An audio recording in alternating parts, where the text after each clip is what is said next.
Okay, the next step, I just have to track this this shot. How I do that? I just I click outside here. I add a camera. So I don't. So what if I just do? Okay, you may say, okay, I got this C and I got this. And this is a simple camera movement. Let's do a 2D tracking. How we do the 2D tracking inside NUKE? You just add a tracker, a simple tracker. You add one or a couple of other. Yeah.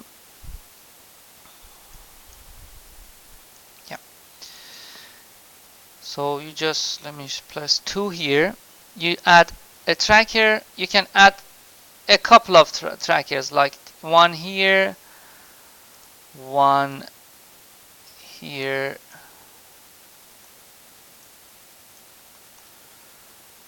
one here, and track all of them. Hold shift and press this button, track forward. So I started tracking forward from frame 74, track backward from frame 74 again,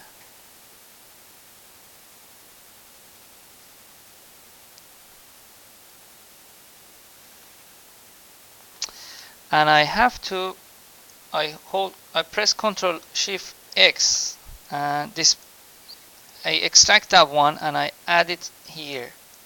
Double click on that, make sure that the reference frame is 74, and I make it match move. So look at the result. So I can see that the city, so frame 74 is fine. A little after that is fine. So if I look at here, this part all is great. So let me close that one. Everything seems fine over there, but here, because of a harsh parallax, you see that things start to slide. So it's a vast, huge area. If it was like this room, so there's not too much parallax happening. What is parallax? By parallax, I mean this. Look at this house. From the beginning of the shot, it's here. So I put it like here. This house at the beginning of the shot is here. At the end of the shot is here. So it has moved like this much. But look at this lake. At the beginning of the shot is here. At the end of the shot is the same place, kind of the same place. So objects that are far from us, they move less than the objects that are closer to us. So that's the parallax effect. So it's, as we realize, this simple tracking doesn't work for us. So that's why I click here, I add a camera tracker this time.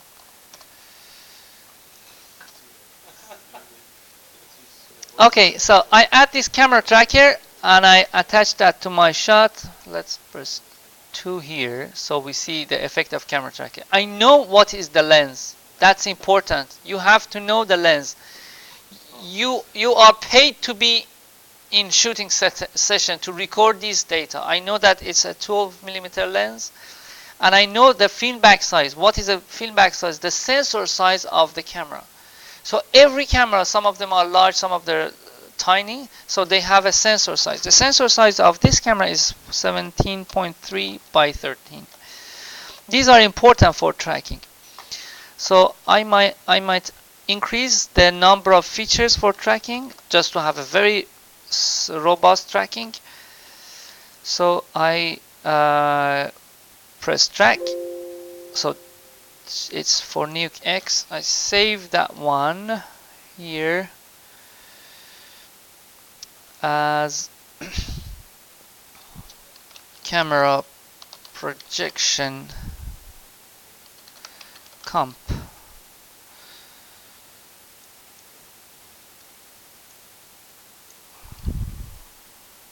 Save it. And okay, let's close it and you open the NUKE-X. NUKE-X is the extended version of the NUKE. Some features that just work in NUKE-X. So because it's more expensive, companies mostly buy like 10 license of NUKE and just 2 license of NUKE-X. So and just when they need it, they fire up NUKE-X. So for camera tracking, we need NUKE-X. Everything is set. I just press track. It starts tracking the camera.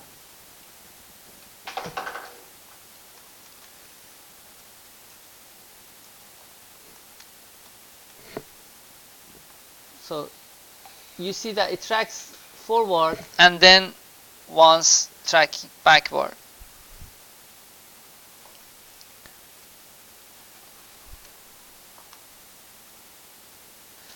I don't want to see the so I press 2 here, just the city. I don't want to see the mat on top of the city. Okay.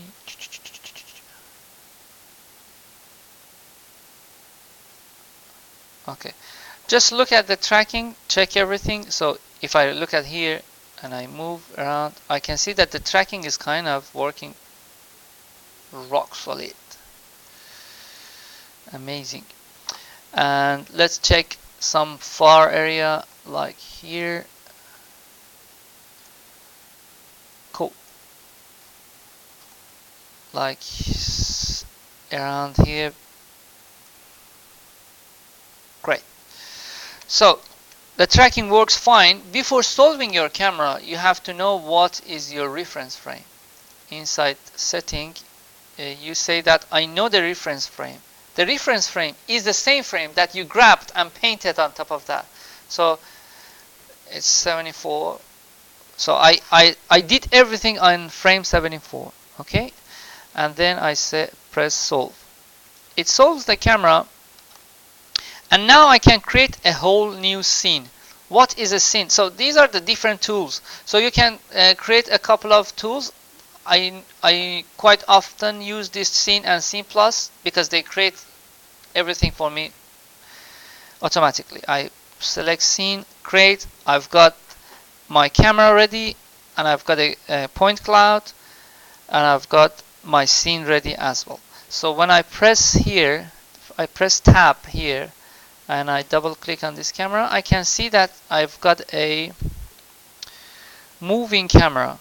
And the movement of this camera is somehow similar to the movement of the drone that we have. And there are some point clouds over there. So you can see that these point clouds look like a hill. So if you have like millions of point clouds, like so at some point we will start talking about point clouds, then you will create a mesh out of just points. Okay, now what I'm going to do, so I have imported this mesh before, so I just bring it inside the scene. Let's double click on that. So the mesh is there. So that's where the hill is supposed to be. You can see that it's been created using kind of those point clouds. So even if you don't do any modeling inside Maya, sometimes you can extract models out of point clouds. This is the very basic logic behind photogrammetry. So what I want to do at this point, I want Ctrl-Shift-X. I want to project this matte painting on top of this object. So I tab, project 3D, and this project 3D is using this image. So you see that the image has been projected, but through which lens? It's been projected from this lens, but I just want it to be projected from, so if I attach that to this camera, you will see that it's been projected. Let's hide this point cloud at this time.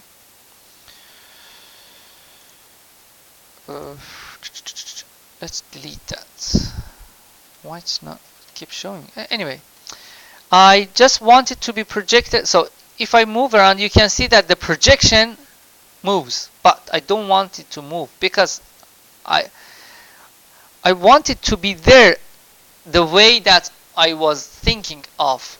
I did the painting at the frame 74 through the lens. So I duplicate the camera, Ctrl C, Ctrl V. I click here and press Ctrl V. Okay, it's an independent camera. And at frame 74, you see that everything is 0 at frame 74 because that's the reference frame. And here I right click and say no animation on all knobs. So you can see that this camera freezes at that point. So I use this camera and the image doesn't move anymore. So you see that I've got two cameras here and they overlap, they completely 100% overlap at frame 74. Okay, I've got my projection ready. So I just have to add them to my background. So let's see. So this is your background. I press tab here. I hold Alt and click here. So I close everything neat and clean. So this is my background. And I want to add this camera projection. So these are my camera projection 3. So you even can organize that, select all of them, press tab and type backdrop and just double click here and say that it's camera projection. Okay, so this is my camera projection and I want this to add it on top of here, on top of the background. So I press M, it adds a in empty area, it adds a merge node. The background B is this one, the foreground is camera projection. Can I connect that? No, because this is a 2D space and this is a 3D space. How can I merge them together? I have to render the 3D space. NUKE 9 has this scanline render. NUKE 10 has more advanced renderers like ray tracer, which is kind of the same render that you can see inside Modo software, which is really powerful. You can bring RenderMan as a render into NUKE as well. So I say that the scene, so when you zoom in, you can see that one should be connected to the scene and one should be connected to your camera. So I press 2 here, you will see that this is your camera projection. This is actually this one. It looks very weird from this angle, but looks very true from the camera angle. So this is the beauty of camera projection. So I add this camera projection on top of that background. So let's see this as a result. I press this. Okay, it's there. So you see that it's been added, and I can see the edge of the building. So when I move around, look how beautiful those buildings have stuck over there. So there are some artifacts here that we have to take care of that. So how to do that, how to take care of that one. So did you did you get what's happening here? So I've got a mesh and this image has been projected to that mesh, and as the camera is moving around, it gives an illusion of perspective and it cheats our eye. So what I'm going to do, I might just select this mesh and I play with that.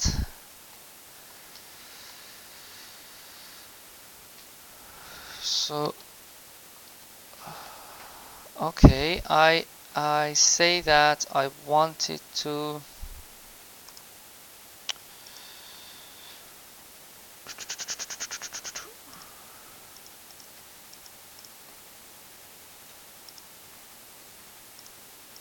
okay, I want to skew it a bit and z. Okay, maybe I use that technique to just get rid of. Maybe skew it that way. Just one. See how it happens. No.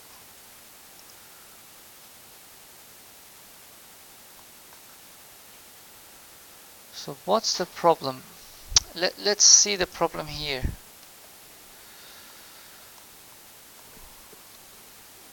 In this shot, I just say that, double click on that, and it says texture. I say solid plus wireframe. Render as texture plus wireframe. Okay, so this is the house. I think it should be further away from us. It's too close, and it doesn't match with the build. So I just turn this off. It doesn't match with the edge of the. So what I'm going to do is going to move it to the back. Oh no, maybe front.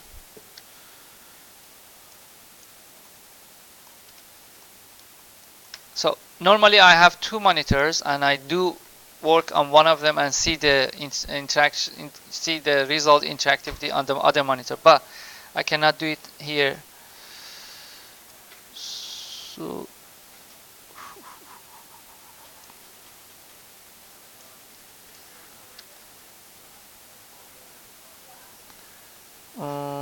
we have to scale it up.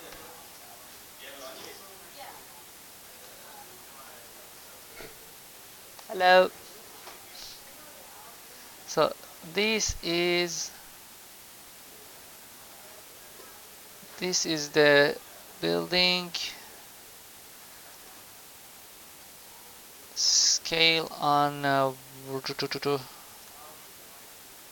what happened? Scale on Z direction, no. Okay. Move it down slightly. I click there and scroll.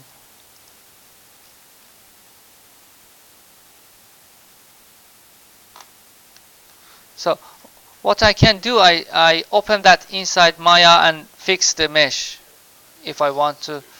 Yeah, too short. So, or I can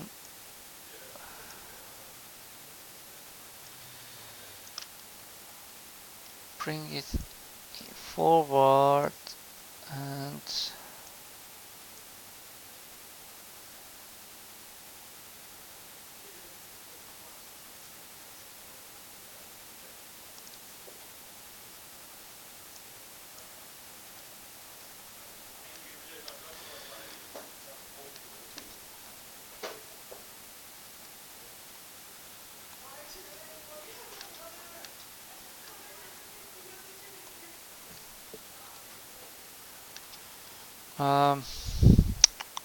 I used an SQ before and it worked.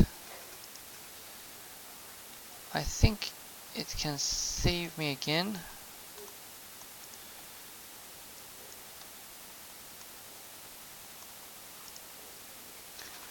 Okay, we'll take care of that edge. What I'm going to do, I say, okay, texture. So I see that edge, and I had a soft edge rendering somewhere.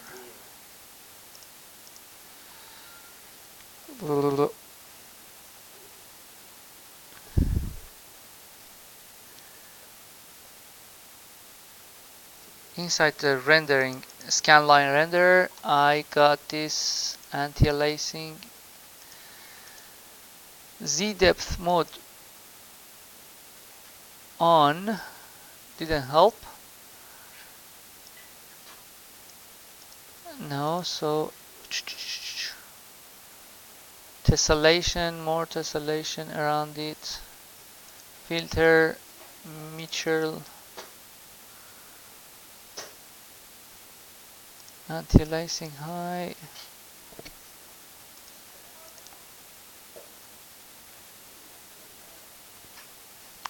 Anyway, you could figure out that a proper mesh over there can help us a lot. So what I'm going to do, I'm going to zoom in so we don't see this problem. So I will select the result and add a T for zooming in. I scale it up like that much, so it's gone over there.